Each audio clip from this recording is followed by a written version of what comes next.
Cuando Jesús nació en Belén de Judea, en días del rey Herodes, vinieron del oriente a Jerusalén unos magos, diciendo: ¿Dónde está el rey de los judíos que ha nacido?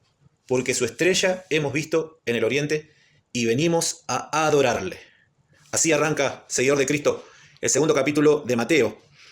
Este libro de Mateo que en esta serie lo vamos a ir recorriendo y vamos a estudiar este tema tan importante que es el tema del reino de Dios, el reino de los cielos. Y acá te dejo para que mires el primer capítulo o la lista y para que vayas viendo lo que hemos visto hasta ahora. Hemos dicho primero que el reino de Dios, el reino de los cielos, es un tema muy importante, pero muy importante, central en la revelación de Dios, en el propósito de Dios. Entenderlo es muy, muy importante. No es una cosa, como dijimos en algunos capítulos, como otras temáticas en las cuales hay distintas posiciones, pero que son secundarias y no afectan. Pero acá el tema del reino de Dios sí es muy importante entenderlo, porque dijimos también que lo primero que el Señor dijo, no empezó predicando sobre el perdón, no empezó predicando sobre el amor, no empezó predicando de tantos temas que después predicó. Lo primero que dijo es: arrepentíos porque el reino de los cielos se ha acercado. Y en otro pasaje no dijo: busquen primeramente el amor, busquen primeramente el perdón, busquen primeramente cualquier otra cosa. Dijo: busquen primeramente el reino de Dios y su justicia. Busquen primero eso, lo demás déjenmelo a mí, dijo él. Todo lo demás va a ser añadido. Cuando el Señor enseñó a rezar y a orar a sus discípulos, dijo: Padre nuestro que estás en los cielos, santificado sea tu nombre. No dijo el amor, el perdón, las buenas obras. Dijo: venga a nosotros tu reino. Así que fíjense qué central que es el tema del reino de Dios, el reino de los cielos. Es un tema que va desde Génesis hasta Apocalipsis. Porque como dijimos en otros capítulos, el reino de Dios es un reino de salvación. Y esta posición y esta visión del reino de Dios, la estamos contrastando, esta visión que es la más tradicional evangélica, la de muchos siglos, se entendió así. Por eso se le llama la posición de la reforma, el punto de vista del pacto, de la teología del pacto, o teología reformada, o son nombres, pero es el punto de vista que entiende que desde Génesis hasta Apocalipsis el plan de Dios es salvar al ser humano. ¿Sí? Cuando Adán y Eva se rebelaron, Dios siempre fue el soberano absoluto, el rey de todo su universo, el rey de reyes y señor de señores. Nunca se vio comprometida su soberanía, su total potestad sobre todo. Dios siempre fue el rey, ese es el reino de Dios. Dios es el rey, es el soberano, el dueño de todo. Cuando Adán y Eva se rebelan, Dios tranquilamente, siendo el soberano, hubiera podido ejecutar su juicio y punto final. Pero Dios tenía un propósito, y tiene un propósito, conforme al propósito eterno que hizo en Cristo Jesús, dice Efesios 2. Un propósito eterno, que es un plan de amor hacia el ser humano, hacia el hombre y la mujer. Un plan de amor, un plan de perdón, de salvación. Después que Adán y Eva se rebelaron, Dios le dice a Eva, a la serpiente: a Eva pondré enemistad entre ti y la mujer, y entre tu simiente y su simiente. Se me confundieron ahí los personajes. Y dice: la simiente de la mujer te herirá, le dice a la serpiente, mejor dicho. La simiente de la mujer te herirá en la cabeza, y la serpiente va a herir a la simiente de la mujer, al hijo de la mujer, en el calcañar. Ahí es lo que se le llama el protoevangelio. Dios desde ese momento, desde que Adán y Eva cayeron, Dios ya tenía un plan de salvación, un propósito eterno. Y desde Génesis hasta Apocalipsis es el desarrollo de ese plan de salvación. Y esa acción salvadora de Dios, eso es el reino de Dios, la soberanía de Dios. Él permite temporalmente, desde Adán y Eva, desde los hijos de Adán y Eva y todo el desarrollo de la humanidad, Dios permite que el ser humano, muchos seres humanos, estén en una rebelión contra Él, en pecado, en rebelión, en desobediencia. Lo permite, lo tolera, porque está dentro de su plan, el plan de mostrar su amor, el plan de darse a conocer al ser humano, al hombre y a la mujer. Entonces, a partir de ahí, Dios empieza con un plan de salvación. Eso es el reino de Dios.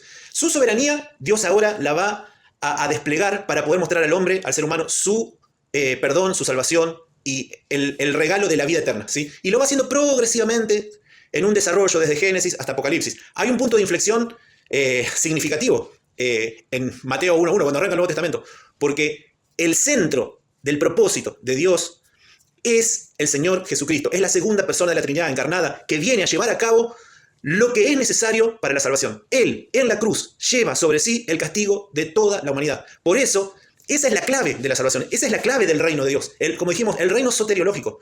El reino que trae salvación. El gran problema del ser humano y de la humanidad no es un territorio, una nación, una etnia, un milenio futuro, que un pueblo sea más prominente que otros y que se gobierne, y mano de hierro. El problema de la humanidad es el pecado. Es estar destituido de la gloria de Dios por cuanto todos pecaron. Entonces, en ese sentido viene el accionar del reino de Dios, trabajando desde Génesis hasta Apocalipsis, para poder salvar al hombre y la mujer. Por eso el reino de Dios es soteriológico.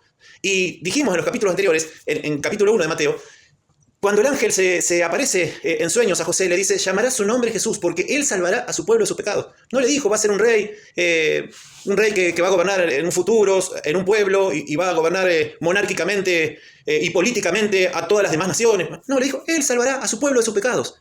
Fue al grano el ángel. Ese es el propósito mesiánico. Ese es el propósito mesiánico, la salvación, desde Génesis hasta Apocalipsis. Entonces, eso es lo que vamos a ir recorriendo en Mateo y vamos a ir contrastando porque este punto de vista de la teología del pacto abraza y recorre ese pensamiento, que el reino de Dios es de salvación, para salvación del ser humano, en contraste con la teología dispensacionalista que interpreta el reino, a mi modo de pensar equivocadamente, todo lo que dice Mateo acerca del reino, como una cuestión que es para el Israel étnico en un futuro milenio. A eso se refiere, dicen ellos, todas las referencias que hay en Mateo hacia el reino de Dios y el reino de los cielos. Entonces acá vamos a ir recorriendo Mateo y vamos a ir a nuestra autoridad. La autoridad nuestra es la palabra de Dios, correctamente interpretada, ¿sí? Buscando la ayuda y el auxilio de Dios, de Jesús, que nos prometió que el Espíritu Santo nos va a guiar a toda la verdad. Entonces nosotros con corazón humilde, con la palabra, el texto delante de nuestros ojos, tenemos que ir recorriendo, profundizando, como en Hechos 17, los de Berea, que estaban viendo y buscaban con profundidad en la palabra de Dios para ver, a ver si lo que Pablo estaba enseñando era cierto. Y quiero hacer acá un pequeño comentario, ya vamos a arrancar con qué pasó con estos reyes que vinieron en el capítulo 2 de Mateo. Una persona a mí me dijo, ¿por qué hablabas temas así tan controversiales? Y si nosotros lo que tenemos que predicar es el evangelio para que la gente se salve, no hay que entrar en cosas complicadas. Y me quedé pensando en eso y dije, bueno, a ver, tomo este consejo que me da esta persona y lo medito pensando en la palabra de Dios. La voluntad de Dios es solo que entendamos el evangelio, listo. Si fuera así, Dios nos hubiera dejado Juan 3:16 y listo. No nos hubiera dado el evangelio de Juan, el evangelio de Mateo, Romanos, Hebreos, Romanos, Corintios, Gálatas, Efesios, Filipenses. Si lo único que tenemos que saber es el plan de salvación, Dios nos hubiera dejado Juan 3:16 y listo. Pero no, la salvación no se agota. Por supuesto que lo más importante es creer en Cristo, entender el plan de salvación y abrazarlo. Pero después viene una carrera larguísima en la vida cristiana, que es donde esa salvación se va aplicando a nuestra vida, y para eso Dios nos dejó la palabra de Dios.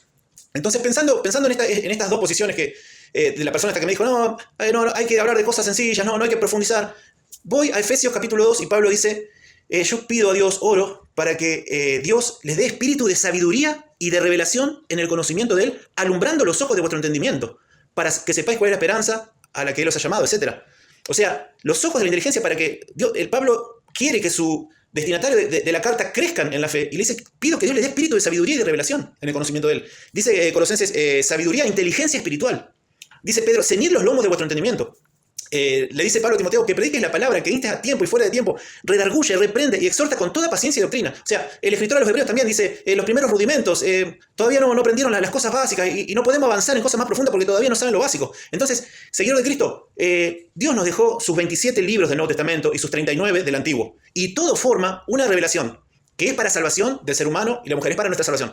Pero Dios nos dejó su palabra para que profundicemos. Está bien, un día conocimos a Cristo, aceptamos, entendimos las cosas básicas muy importantes de la salvación, pero no nos tenemos que quedar ahí. No tenemos que, ahí terminó. No, Dios nos dejó toda la palabra para que profundicemos, para que crezcamos, para que en la medida que nos buceamos en ese océano infinito de la sabiduría de la palabra de Dios, vamos afianzando y creciendo nuestra fe. Repito, como siempre, no para ser más intelectualoide ni espiritualoide, ni para contender en doctrinas y en genealogía, como dice Pablo. No, es para conocer a Dios, para tener bien firme nuestro cimiento, para que nuestra fe sea una fe inconmovible. Entonces, es la voluntad de Dios que profundicemos en temas importantes. Es la voluntad de Dios. Seguidor de Cristo, si hace poco sos creyente o hace unos años, tenés que leer la palabra de Dios. ¿En qué medida nos damos cuenta cuándo amamos a Dios? ¿En cuánto amamos su palabra? Un día te mandás una maratón de Netflix, una serie de 6-7 horas. ¿Cuántas horas estudias la palabra de Dios? Lo que vos estudiás, la palabra de Dios, esa es la medida de cuánto amás a Dios. Si la lees y la estudiás, para conocer su voluntad para tu vida, para saber qué propósito Dios tiene para vos, para qué hacer cada día de la semana, o qué plan hacer, con qué pareja vas a elegir, qué familia, qué vas a hacer, qué profesión vas a seguir, buscando la voluntad de Dios en la palabra de Dios, ¿sí? Si no profundizamos, si no vamos a un estudio serio, profundo, comprometido, y dedicarle tiempo a la palabra de Dios, esa es la medida de cuánto amas a Cristo. No es porque canto un montón de canciones y me emociono y digo Cristo te amo, que eso es lo que representa el amor a Cristo. No, el Señor dijo esto en Juan: si me amáis, guardad mis mandamientos. El que me ama, mi palabra guardará. El que me ama, mi palabra guardará. Mi Padre le amará, vendremos a Él y haremos morada con Él. Así que, Señor de Cristo, amá la palabra de Dios. Si querés verificar cómo es tu amor a Cristo, prácticamente, ¿cuántos minutos le dedicas al estudio de la palabra de Dios de lunes a viernes? De lunes a domingo. Esos minutos es la medida de lo que vos amas a Cristo. Entonces, termino esta reflexión de esta persona que me dijo que no hay que profundizar tantas cosas difíciles, profundas. No. El Señor dice en Apocalipsis, no quiero que seas tibio. Ojalá fuese frío o caliente, pero tibio no. Sé 2 o 3 versículos y con eso me manejo toda mi vida cristiana y pasan los años, pasan las décadas y lo único que sé son 2 o 3 cosas, ideas de algunos mensajes y nunca me dediqué a profundizar, a buscar, a inquirir, a estudiar en la medida y en la capacidad que Dios le da a cada uno, ¿sí? Buscar la palabra de Dios, leerla o escucharla de última. Pero todo está en cuál es el deseo genuino que tengo. Cuando tengo un deseo de amar a Dios con todo mi corazón, dejo novelas, dejo series, dejo televisión, dejo distracciones, dejo redes sociales, dejo cualquier cosa y le doy el valor y la importancia que es la palabra de Dios, ¿sí?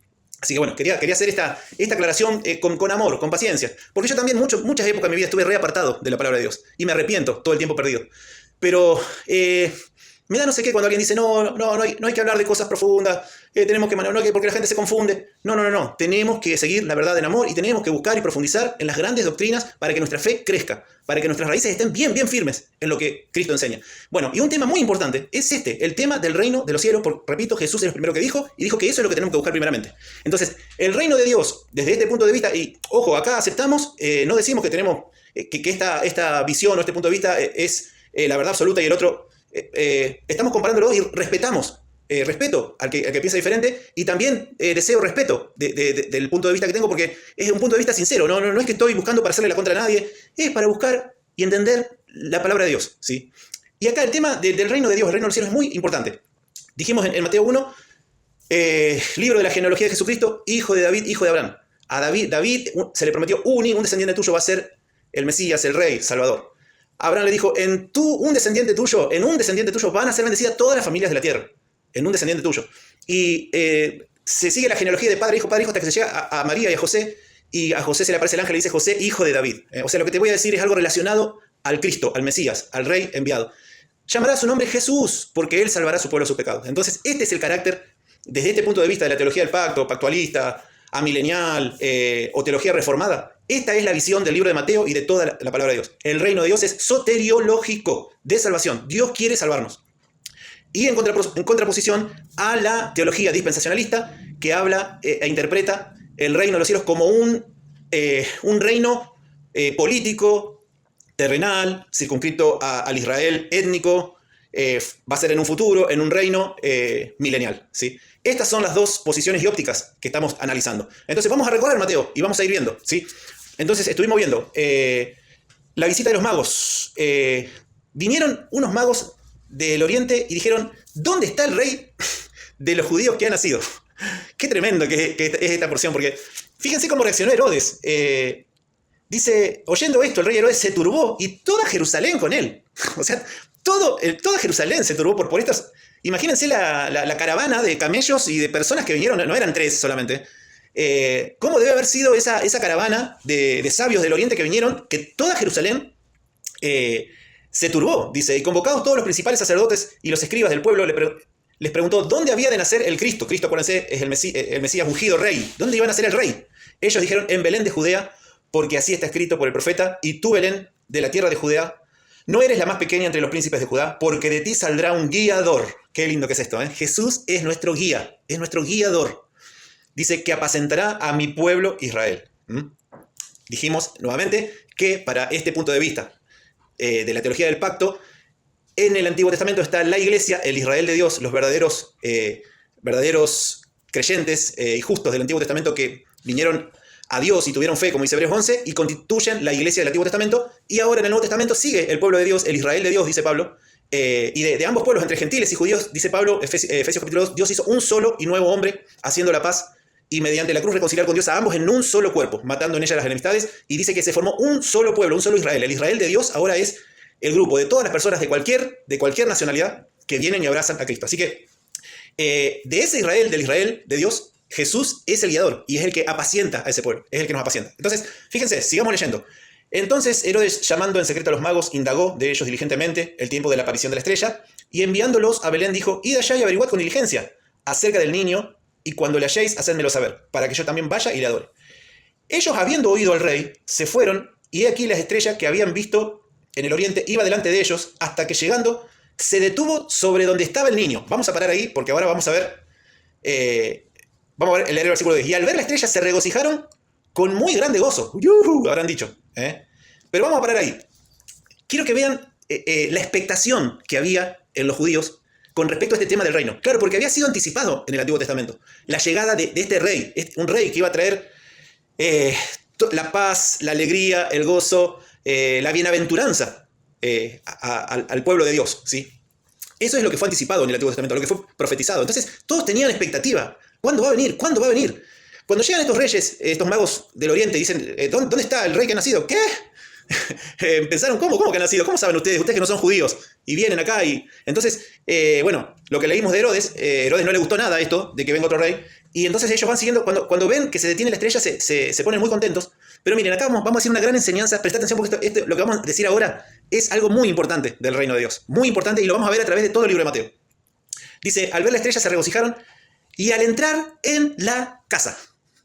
Esa palabra casa es una palabra clave para entender el reino de los cielos. ¿Cómo al entrar en una casa?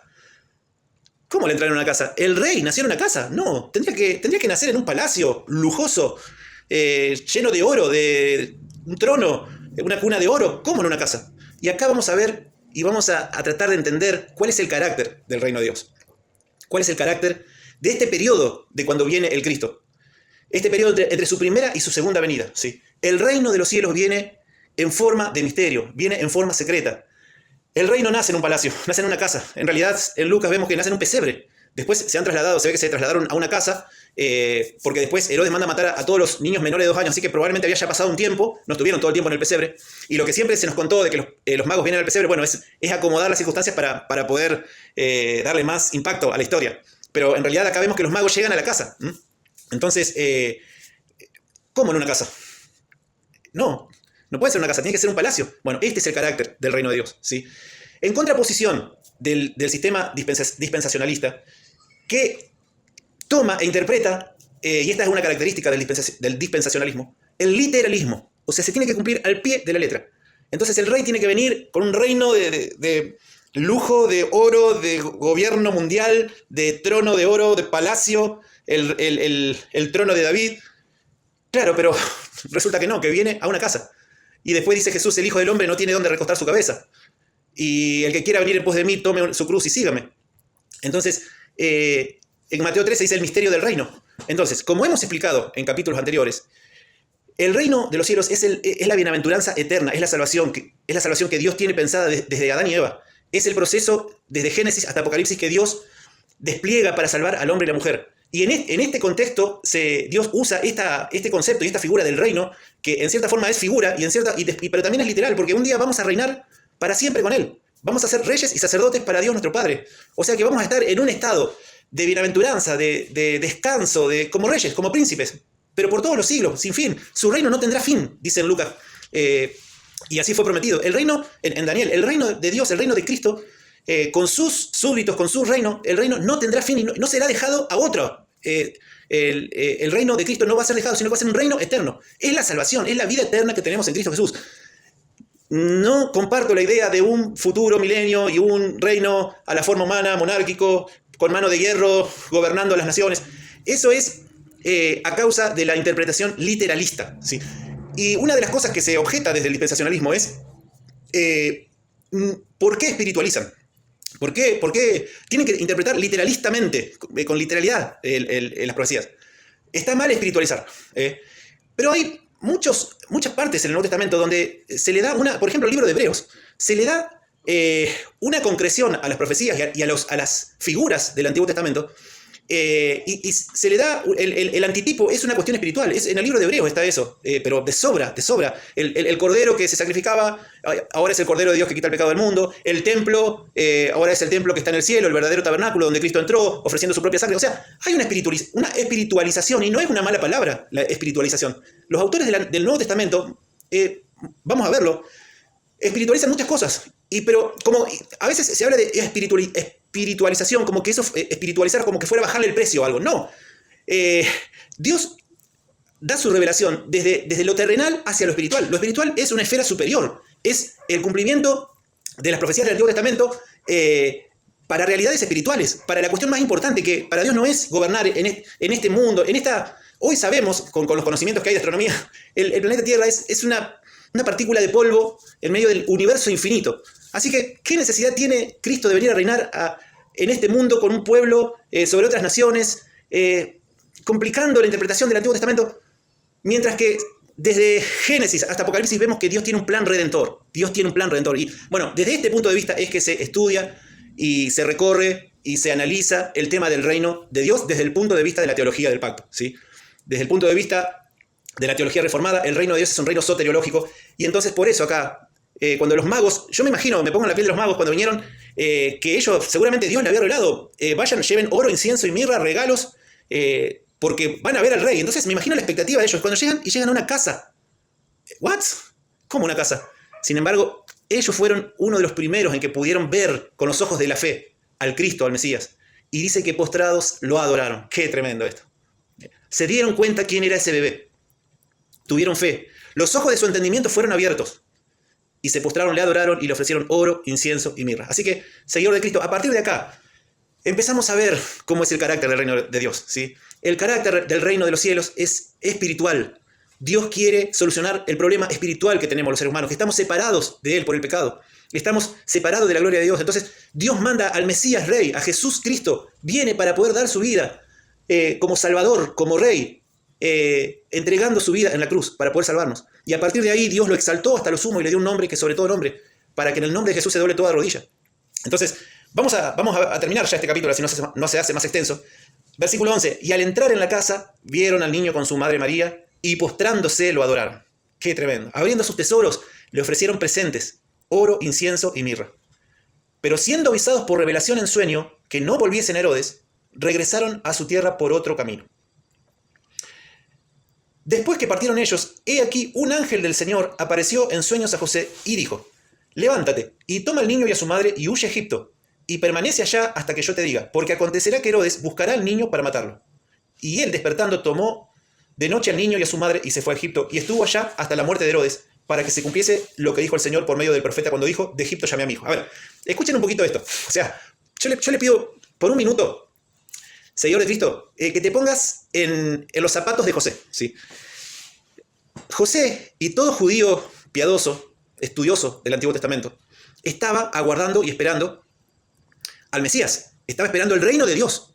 Estaba esperando el reino que los iba a librar de ese sometimiento al cual estaban expuestos a través del Imperio Romano, el imperio más tremendo, más cruel que existió, el Imperio Romano, de desigualdad, de injusticia, de total irrespeto por los derechos humanos, y no importaba matar gente como sea. De hecho, la crucifixión era algo habitual. Después, más adelante, el circo romano, el divertirse viendo cómo animales mataban y destrozaban vidas cristianos.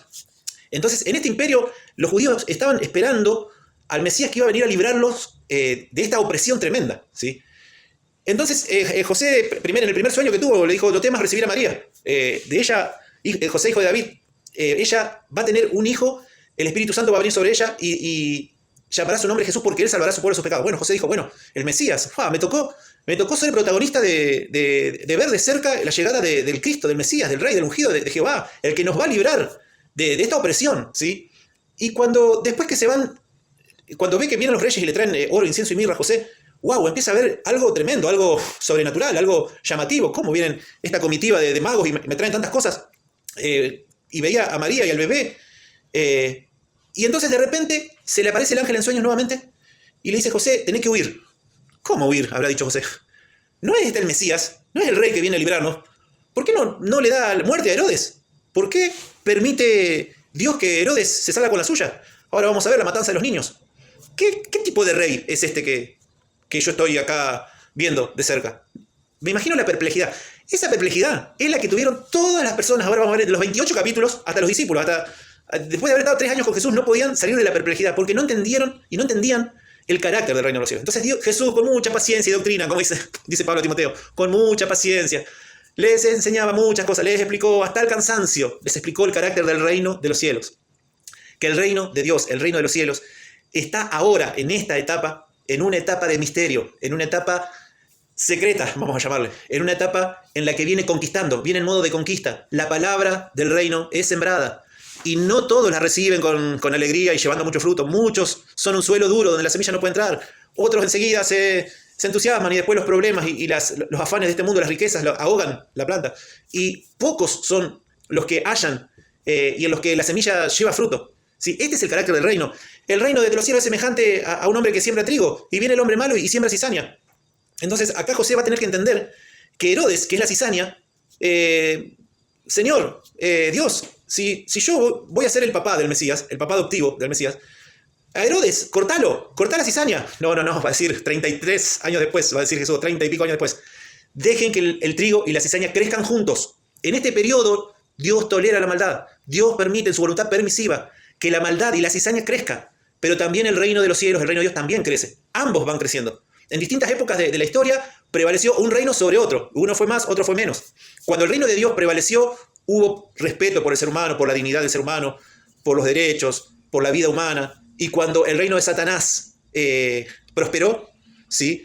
Ahí hubo crueldad, desigualdad, injusticia. A través de toda la historia, guerras, odio, mentira, robo, corrupción. Todo eso es cuando prevalece el reino de Satanás.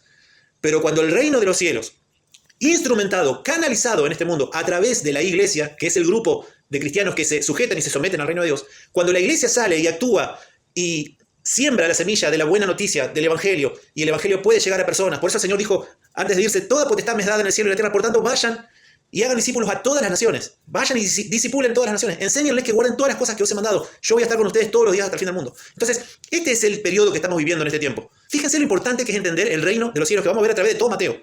Todo esto que les estoy diciendo vamos a ver que se verifica, pero de sobra se verifica a través de la lectura de Mateo. Acá lo vemos a través de una pequeña palabra, la palabra casa. El reino vino, un palacio. El reino de los cielos no es a la forma humana.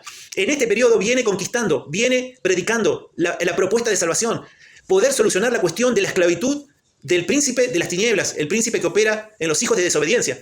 De ese reino es que Dios quiere rescatar a las personas que están ahí oprimidas. No del imperio romano, no de un imperio de este mundo. Por supuesto que el reino de las tinieblas, el reino satánico, muchas veces se materializa a través de instituciones humanas, a través de imperios crueles, gobernadores y dirigentes que no temen a Dios y son corruptos y no le importa la vida humana. Y entonces el reino de Satanás muchas veces se materializa a través de eso, pero el reino de Dios sigue avanzando con el evangelio, con la iglesia local, con las iglesias, llevando la buena noticia y llevando el amor y llevando el reino de Dios y su justicia. Donde el cristiano verdadero ve injusticia, no puede permanecer, no puede hacer la vista al costado. Tenemos que ponernos del lado del débil, del vulnerable, de la viuda, del huérfano, del indefenso. El amor de Dios y el amor del reino se canaliza a través de aquellos verdaderos cristianos que le dicen a Cristo, Señor, venga tu reino a mi vida y hágase tu voluntad, como en el cielo, así también en mi vida y a través de mi vida aquí en la tierra. Entonces, esta es la palabra y el concepto de reino que vamos a seguir, no sé hasta cuándo, capítulo 200.000, porque podemos hablar del reino salvífico de Dios desde Génesis hasta Apocalipsis, y poder enfocar y entender el bosque, no perdiéndonos analizando un árbol, sino el bosque es el reino salvífico de Dios, la salvación de Dios. La salvación es de nuestro Dios, Él está sentado sobre su trono, y al Cordero de Dios sea toda la gloria, dice la canción de Apocalipsis. Ese es el final, la salvación es de nuestro Dios, la salvación es de nuestro Dios. Ese es el reino del cual vos, seguidor de Cristo, y yo somos participantes, somos súbditos, y tenemos un protagonismo muy importante, una responsabilidad inmensa de que el reino de Dios llegue a nuestra vida, de que Cristo sea el Señor de nuestra vida, de que ese señorío se haga efectivo a través de la obediencia a su palabra y del conocimiento de la palabra de Dios. Profundamente estudiar la palabra de Dios, darle máxima prioridad, porque esa es la forma, como dijimos, de mostrar el amor a Cristo. En el estudio y en el conocimiento de la palabra de Dios, aplicándolo a nuestra vida y obedeciendo a muerte la palabra de Dios, ¿sí? Y de esa forma estamos cumpliendo lo que el Señor nos pidió. Busquen primeramente el reino de Dios y su justicia. De lo demás yo me hago cargo, dijo el Señor. No se preocupen por lo otro. ¿Qué comeremos? ¿Qué beberemos? ¿Qué vestiremos? Busquen el reino de Dios y su justicia. Así que como creyentes, como cristianos, tenemos que pedir al Señor, Señor, venga tu reino en mi vida, y que ese señorío de Cristo opere en nosotros y a través de nosotros pueda llevar justicia a los que nos rodean. Amor. Toda la bendición de Dios. No solamente el evangelio, la buena noticia de salvación, sino también el amor de Dios a través de nuestras acciones, de nuestros actos de amor hacia los que nos rodean, para que vean vuestras buenas obras y glorifiquen al Padre que está en los cielos, ¿sí? Así que vamos a terminar, así cumplimos con el capítulo 2. José habrá dicho, bueno, ¿en qué estoy metido? Pero entonces al final el Mesías no viene a derrotar a Herodes y al emperador romano, sino que tenemos que salir huyendo a Egipto. Bueno, vamos a obedecer a Dios en fe, habrá pensado José. Parece ser que Dios trae una nueva revelación respecto de su reino, habrá pensado José. Porque seguimos, al final está bien, vinieron unos reyes, vimos algunas cosas sobrenaturales, pero después la vida continúa como siempre. A trabajar en la carpintería, a criar a Jesús, a buscar a salir José a hacer su trabajo, su changa, para poder traer la comida para Jesús, para María, para sustentar su hogar, como todo el mundo. O sea, no hay nada especial. Como dice la canción de Marcos Vidal, siempre lo cito porque es un autor que me encanta. Nació como un bebé pequeño nada más, como uno entre tantos que la vida nace ya. No ocurrió nada más, era un niño. O sea, después Jesús fue preadolescente, fue adolescente y siguió viviendo la vida. A los 12 años ocurrió el evento ese de Lucas, cuando se le perdió a José y María. Me es necesario estar en los negocios de mi padre, dijo. Y después habrá seguido su juventud, seguramente yendo a la sinagoga, estudiando, como cualquier judío. ¿Y dónde están las cosas del reino de Dios? Bueno, después vamos a ver, ya en el capítulo que viene nomás, vamos a empezar a ver que a los 30 años Jesús comienza su ministerio y entonces empieza a enseñar cómo es la cuestión del reino de los cielos, el reino de Dios. Dando una nueva revelación a sus oyentes. Tengo que decirle algunas cosas que ni siquiera Juan el Bautista entendió. Porque Juan el Bautista decía, ya viene el reino con justicia, arrepiéntanse. Y entonces después Juan el Bautista estaba preso y entonces Juan el Bautista, como José, habrá dicho, pero ¿cómo vino el rey y yo estoy preso? ¿Cómo es la historia? Entonces le manda a decir, ¿eres tú el que había de venir o esperaremos a otro? Entonces Jesús le dice, vayan y díganle a Juan, los ciegos ven, los sordos oyen, los paralíticos caminan, y a los pobres es anunciado el reino de Dios. Entonces, seguramente fueron los mensajeros de Juan el Bautista, le dijeron, y entonces Juan el Bautista entendió esta verdad. Dios trae una prórroga, Dios trae un periodo de paciencia de parte de Él, porque no quiere que nadie se pierda, sino que todos procedan al arrepentimiento.